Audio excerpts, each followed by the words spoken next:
Assalamualaikum students, my name is Waqar Hassan and today we are going to discuss about the fear many aspirants face while writing an essay। हाँ जी, आज के lecture आपके उन psychological issues को solve कर देगा जो कि आप ऐसे राइटिंग करते वक्त आपको फेस करना पड़ते हैं। बहुत सारे स्टूडेंट्स ऐसे सिर्फ इसलिए नहीं लिख सकते क्योंकि उनको खौफ होता है, और वो क्या खौफ होता है ये मैं आपको बताऊंगा आज एक प्रॉपर मेथडोलॉजी से। क्योंकि ये जो खौफ बच्चों को होता है ऐसे लिखने वक्त, ये एक नेचुरल फिनोमिनन है। ये ऐसा नहीं है कि ये आपके अंदर आपने खुद पैदा किया है, बल्कि ये एक इस तरह कह लें कि एक नेचुरल चीज़ है जिसको ओवरकम करना होता है आप लोगों ने।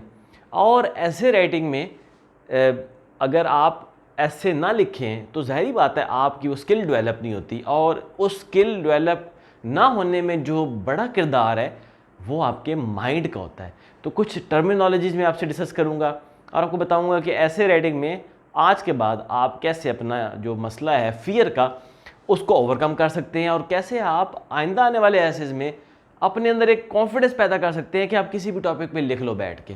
तो इसमें सबसे पहले तो मैं कुछ टर्म्स आपसे डिस्कस करूंगा। मैंने यहाँ पे 3 टर्म्स लिखी हैं, ये मैं आपको एक्सप्लेन करता हूँ, उनकी रीज़न भी बताऊंगा कि ऐसे राइटिंग में या प्रेसी राइटिंग में अगर आप कोई भी पैसेज लिख रहे हो तो आपको वो जो एक फियर होता है कि मैं जो लिख रहा हूँ, रुक जाते हैं बच्चे, फिर सोचते हैं, फिर लिखते हैं, फिर सोचते हैं, फिर रिमूव करते हैं, फिर लिखते हैं। बाज़ का तो आप ऐसे शुरू ही नहीं कर पाते, पहले क्या लिखें, पहला सेंटेंस क्या लिखें, पहला लफ्ज़ क्या लिखें। तो उन इश्यूज़ को डील करेंगी ये टर्मिनोलॉजी। सबसे पहली है जी राइटर्स ब्लॉक, दूसरी है जी पेंसिल पैरालिसिस, और तीसरी है जी सेरिब्रल कॉन्स्टिपेशन। अच्छा, ये तीनों इसलिए आपके उन इश्यूज़ को डील कर रही हैं जो कि आप फेस करते हो कोई भी लफ्ज़ लिखने से पहले। आप ऐसे शुरू करने लगते हो तो आपका माइंड ब्लॉक हो जाता है। अच्छा, आप ऐसे जो है वो लिख रहे होते हो, आपकी पेंसिल रुक जाती है। ये वो रीज़न है क्यों आपके फियर की। अब ये होता क्यों है?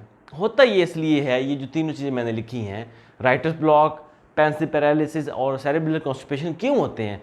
क्योंकि आपकी एक्सपेक्टेशन होती है, आप एक्सपेक्ट कर रहे होते हो। मैंने अक्सर देखा है कि बच्चे क्या एक्सपेक्ट करते हैं, वो एक्सपेक्ट करते हैं कि जो हम पहला ड्राफ्ट लिख के दे रहे हैं, ये जो पहला ऐसे लिख के दे रहे हैं टीचर को, वो परफेक्ट है।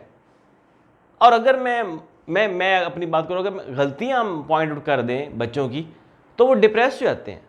तो ये जो आपकी एक्सपेक्टेशन है ना, सेल्फ इम्पोज्ड एक्सपेक्टेशन कि जी मेरा जो फर्स्ट ड्राफ्ट होगा वो बड़ा ज़बरदस्त होगा और जो पहला ड्राफ्ट है उसमें कोई मिस्टेक नहीं होगी, ये रीज़न है इन इश्यूज़ की जो आप फेस करते हो, जो फियर आप फेस करते हो कि मैं गलत ना लिख दूँ, या आप अपने से एक्सपेक्ट कर रहे होते हैं कि मैं बिल्कुल ठीक लिखूँगा।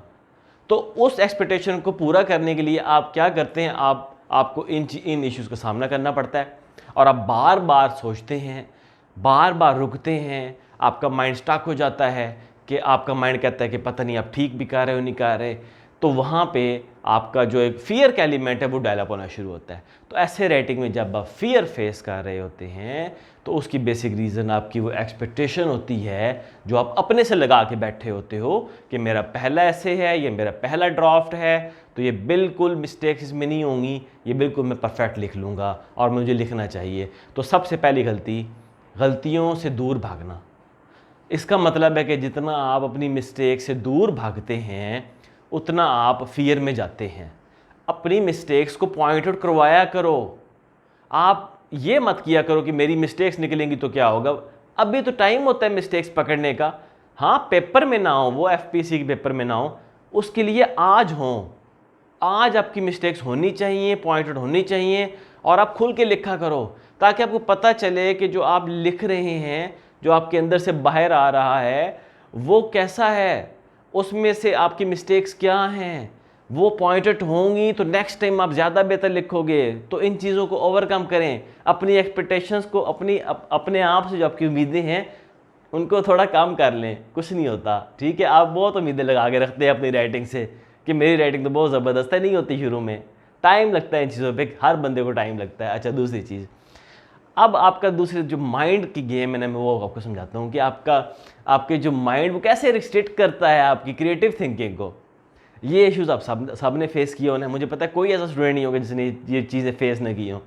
अच्छा, आपका सबकॉन्शियस माइंड ये कहता है, जब आप चलें थीसिस की बात करते हैं, आप थीसिस बना रहे हैं तो आपका सबकॉन्शियस माइंड पता है कहेगा अनओरिजिनल है ये, फिर वो कहेगा आपको डज नॉट साउंड राइट, फिर वो आपको कहेगा do not let it out, फिर वो आपको कहेगा थिंक अगेन, और सबसे बड़ा जो पॉइंट होता है वो कहेगा एग्जामिनर विल हेट इट।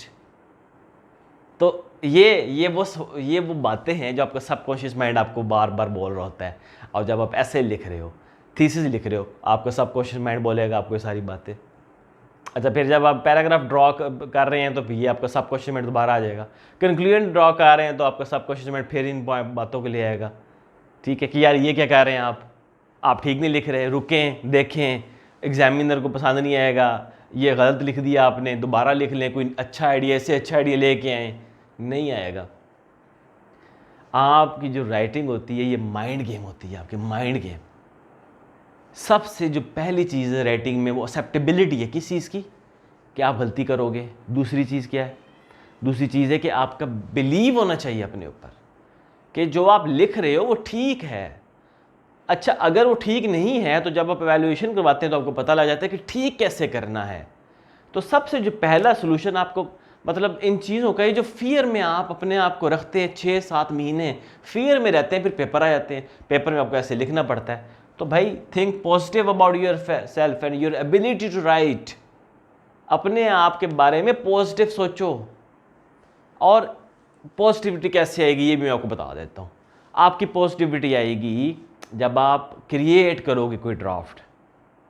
आप जब तक ड्राफ्ट क्रिएट नहीं करोगे ना खुद से, ये पॉजिटिविटी नहीं आ पाएगी आपके अंदर। अच्छा, ड्राफ्ट आप क्यों नहीं क्रिएट करोगे? सबकॉन्शियस माइंड विन कर रहा होता है, आपके ऊपर हावी होता है, उसको ओवरकम करो।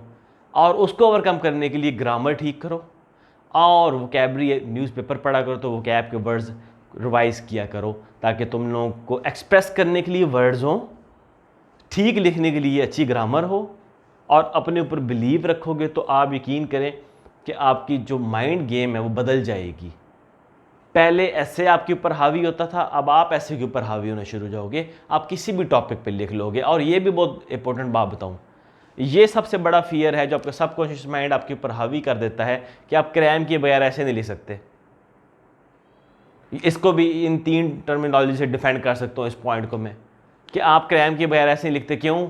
ये चीज़ें आती हैं, सबकॉन्शियस माइंड आता है कि यार आपने क्रैम नहीं किया, आप तो गलत लिख रहे हो। तो 95% बच्चे ऑलमोस्ट सीएसएस में क्रैमिंग पे बिलीव करते हैं कि चलो क्रैम कर लेते हैं, हम मैं भी ठीक ना लिख रहे हों। वो किसी और के ओपिनियन पे ट्रस्ट करते हैं, अपने पे ट्रस्ट नहीं कर रहे होते। किसी के सीएसपी के लिखे हुए, किसी टीचर के लिखे हुए के ओपिनियन पे ट्रस्ट करते हैं, अपने पे ट्रस्ट नहीं करते। ये पॉइंट आ जाता है, अपने पे ट्रस्ट करो, जनरेट करना सीखो अपना ओपिनियन। अगर तुम लोग ज़िंदगी में कामयाबी चाहते हो, सीएसएस में कामयाबी चाहते हो।